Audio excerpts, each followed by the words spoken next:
नमस्कार दोस्तों, स्वागत है आप सभी लोगों का इंडियन फ्लाइंग के इस नए वीडियो में। रोज़ाना की तरह हम फिर से आप सभी लोगों के लिए एयरलाइंस और ट्रैवल से जुड़ी हुई कुछ बेहद ज़रूरी और काम की खबरें लेकर आ चुके हैं। तो वीडियो में आप बने रहे हैं, वीडियो पूरे ध्यान से देखते रहें ताकि आपको ये सारी खबरें मिल सकें। हम आगे इस वीडियो में एक एक करके इन सारी खबरों को जानने वाले हैं। तो यदि आप फ्लाइट से ट्रैवल करने वाले हैं या फिर एविएशन की न्यूज़ से खुद को अपडेट रखना चाहते हैं तो ये वीडियो आपके बड़े काम की हो सकती है। तो फ्रेंड्स, पहली खबर की तरफ चलते हैं और पहली खबर यहाँ पर आ रही है यूएई की तरफ से। यूएई की सरकार ने अब दुनिया के देशों से अपनी फ़्लाइटों को चालू कर दिया है और ये देशों से यदि आप ट्रैवल करके यूएई में जाएंगे तो आपको क्वारंटीन में नहीं रखा जाएगा। आपको बता दें कि यूएई की सरकार रेगुलर बेसिस पर ग्रीन लिस्ट वाले देशों की सूची जारी करती रहती है। यदि आप इन देशों से बिलोंग करते हैं और यूएई में जाएंगे तो आपको क्वारंटीन में नहीं रखा जाएगा। कौन कौन से देश इस लिस्ट में आते हैं जान लेते हैं कि यूएई की सरकार ने कौन कौन से देशों को इस लिस्ट में रखा है। तो यहाँ पर इस लिस्ट में जो देश हैं उनके नाम हैं Australia, Bhutan, Brunei, China, Greenland, Hong Kong, Iceland, Israel, Mauritius, Morocco, New Zealand, Saudi Arabia, Singapore और साउथ कोरिया।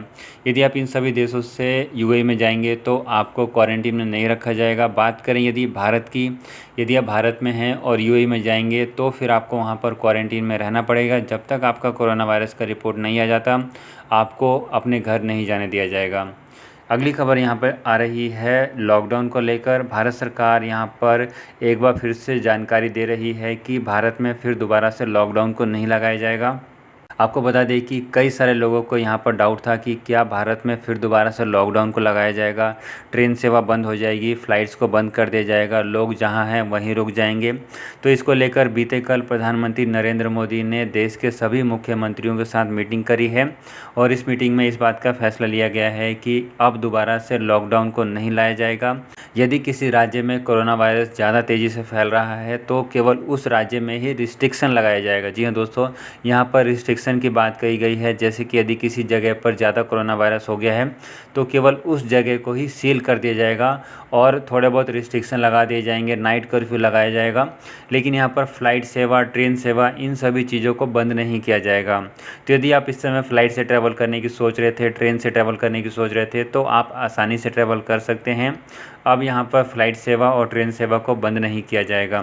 प्रधानमंत्री नरेंद्र मोदी ने देश के सभी मुख्यमंत्रियों के साथ मीटिंग में क्या क्या बातें करी हैं, इसको लेकर हम एक पूरी डिटेल जानकारी वाली वीडियो अपने चैनल पर डाल देंगे। यदि आपको वीडियो देखना है तो चैनल को जरूर सब्सक्राइब करके रखें, क्योंकि हम यहाँ पर ऐसी खबरें आपके लिए रेगुलर बेसिस पर लेकर आते रहते हैं। यदि आप चैनल सब्सक्राइब करेंगे तो आपको ऐसी वीडियो आसानी से मिल जाएगी। आगे बढ़ते हैं और अगली खबर की तरफ चलते हैं। अगली खबर यहाँ पर वैक्सीन को लेकर आ रही है। वैसे तो आपको पता ही होगा कि भारत में 1 लाख से भी ज़्यादा कोरोना वायरस के केसेस सामने आ रहे हैं और भारत में रेगुलर बेसिस पर लोगों को वैक्सीन लगाई जा रही है। लेकिन क्या आपको पता है कि भारत सरकार ने दुनिया के 85 देशों को वैक्सीन की सप्लाई करी है। और बात करें कितनी वैक्सीन की सप्लाई भारत दुनिया के दूसरे देशों को कर चुका है, तो यहाँ पर जो रिपोर्ट सामने आ रही है उसके अनुसार भारत सरकार ने 6 करोड़ 45 लाख से भी ज़्यादा वैक्सीन दुनिया के दूसरे देशों को दे दी है। इसमें यहाँ पर भारत सरकार ने सीरम इंस्टीट्यूट के द्वारा बनाई गई वैक्सीन और साथ ही साथ भारत बायोटेक के द्वारा बनाई गई वैक्सीन का भी सप्लाई किया है। यानी कि दोनों वैक्सीन का यहाँ पर सप्लाई भारत सरकार कर रही है। यहाँ पर आपको बता दें कि भारत में भी वैक्सीन इस समय 24 घंटे कई सारे राज्यों में लगाई जा रही है। यदि आपने भी अभी तक वैक्सीन नहीं लगवाया है तो आप वैक्सीन के लिए खुद का रजिस्ट्रेशन करवा सकते हैं और किसी भी नज़दीकी सेंटर पर जाकर अपने ऊपर वैक्सीन लगवा सकते हैं। अगली खबर यहाँ पर अब ब्राज़ील से आ रही है। ब्राज़ील एक ऐसा देश है जहाँ पर नए कोरोना वायरस के वेरिएंट का खतरा पाया गया था और इस देश से कई सारे देशों ने अपनी फ़्लाइटों को बंद किया हुआ है। आपको बता दें कि ब्राज़ील में भी इस समय नए कोरोना वायरस खतरे के कारण वहाँ पर काफ़ी ज़्यादा कोरोना वायरस के केसेस सामने आ रहे हैं और मरने वाले लोगों की संख्या भी इस समय 4000 से ऊपर पहुँच चुकी है। यानी कि एक दिन में कोरोना वायरस से मरने वाले लोगों की संख्या 4195 रिकॉर्ड की गई है। इसको लेकर यहाँ पर ब्राज़ील के प्रेसिडेंट की तरफ से जवाब आया है कि ब्राज़ील में कोई भी लॉकडाउन को नहीं लगाया जाएगा। ब्राज़ील में बढ़ते हुए कोरोना वायरस के खतरे को देखते हुए वैक्सीन लगाई जा रही है, लेकिन लॉकडाउन को नहीं लगाया जाएगा। ये जानकारी खुद यहाँ पर ब्राज़ील के प्रेसिडेंट की तरफ से आई है। अगली खबर यहाँ पर न्यूजीलैंड जाने वाले लोगों के लिए एक बुरी खबर है। यदि आप भारत से न्यूजीलैंड में जाते हैं तो अब यहाँ पर न्यूजीलैंड की सरकार ने भारतीयों के ऊपर प्रतिबंध लगा दिया है। तो अब आप भारत से न्यूजीलैंड के लिए ट्रैवल नहीं कर पाएंगे। आपको बता दें कि ये जो रिस्ट्रिक्शन है बीते कल ही आई है और ये जो नियम है 11 अप्रैल से लागू हो जाएगा, जो कि 28 अप्रैल तक चलने वाला है। 11 अप्रैल से लेकर 28 अप्रैल तक सभी भारतीयों को न्यूजीलैंड जाने पर रोक लगी हुई है। ये एक बुरी खबर है उन सभी लोगों के लिए जिन लोगों को भी न्यूजीलैंड के लिए ट्रैवल करना था और अपनी फ़्लाइट्स की टिकट की बुकिंग पहले से करा रखी थी।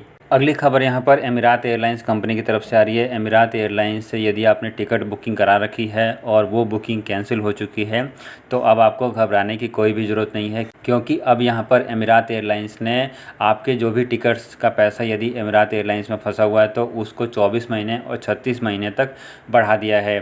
जैसे कि यदि आपका फ़्लाइट्स का टिकट 1 अक्टूबर 2020 के आगे का बुक किया हुआ है और वो कैंसिल हो गया है तो आप अगले 2 साल तक उसका इस्तेमाल कर सकते हैं। और यदि आपका फ़्लाइट्स का टिकट 1 अक्टूबर से पहले का बुक हुआ पड़ा है और वो कैंसिल हो गया है तो आप उस पैसे का इस्तेमाल अगले 3 साल तक कर सकते हैं। ये नई जानकारी यहाँ पर एमिरात एयरलाइंस ने बीते कल ही जारी करी है। तो जिन लोगों को भी एमिरात एयरलाइंस से ट्रैवल करना था और उनका पैसा एमिरात एयरलाइंस में फंसा हुआ है तो उनको चिंता की कोई भी बात नहीं है, अब उनका पैसा सुरक्षित है। अगली खबर यहाँ पर रसिया जाने वाले लोगों के लिए आ रही है। यदि आप भारत में हैं, रसिया जाना चाहते हैं, इसके अलावा रसिया में हैं और भारत आना चाहते हैं तो दोनों देशों के बीच में एयर बबल्स के तहत फ़्लाइटों को ऑपरेट किया जा रहा है। भारत सरकार ने रसिया के साथ एयर बबल्स एग्रीमेंट फरवरी महीने में ही चालू कर दिया था। आपको बता दें कि भारत के अलावा यदि आप नेपाल के नागरिक हैं, भूटान के नागरिक हैं और रसिया में रहते हैं तो भी आप ट्रैवल करके आ सकते हैं।